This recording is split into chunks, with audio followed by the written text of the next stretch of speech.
say that ignorance is bliss. So in your days, mental health was not a thing. But right now you sit with an average 10-year-old.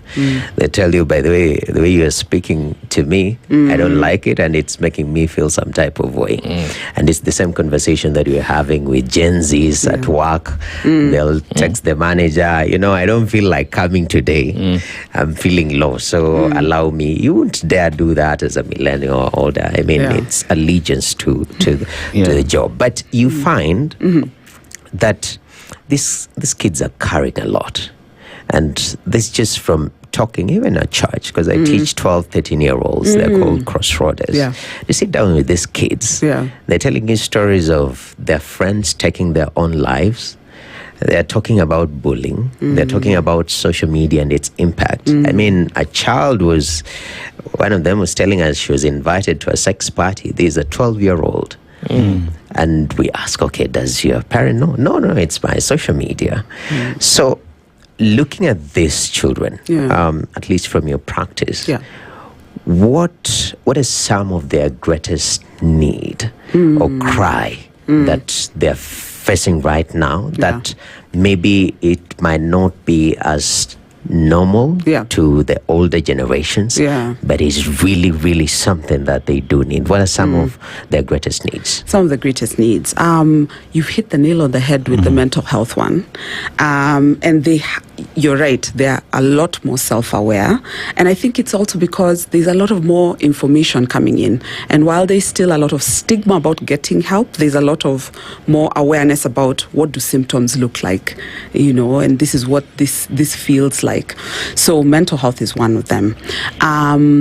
In terms of sexual reproductive health and sexual reproductive health rights, I think is also another significant concern when we look at numbers from the Demographic Health Survey and see pregnancy rates for 15 to 19-year-olds.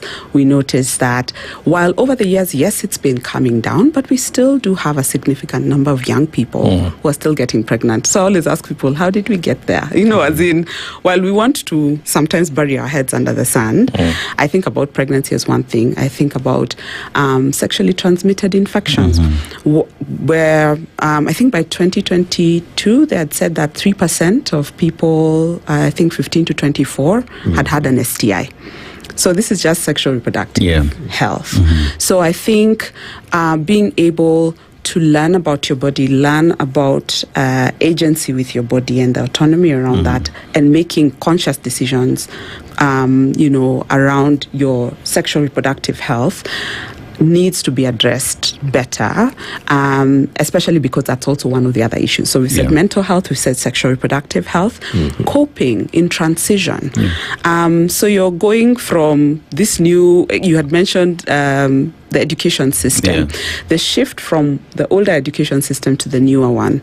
We'd had people come into the hospital space and you're struggling with what's this new world order, as in, I suddenly am feeling a little lost in terms of what the expectations are.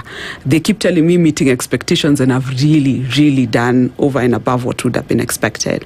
Then you have the guys who are in high school and trying to cope with high school. You were in day school, suddenly you're thrown in boarding. For a lot of millennials, they're like, see us, we survived. But for a lot of young people, if you've not given them the necessary coping skills to be able to be a lot more independent in that boarding school space, you find that they're not coping well in terms of that. So those are the three top ones that I would say: mental health, sexual reproductive health, and coping. They may not all have great coping skills. I want to look at it from a different perspective in terms of just being approachable as parents or as caregivers. Why do I bring that? I'll give you an example of my niece.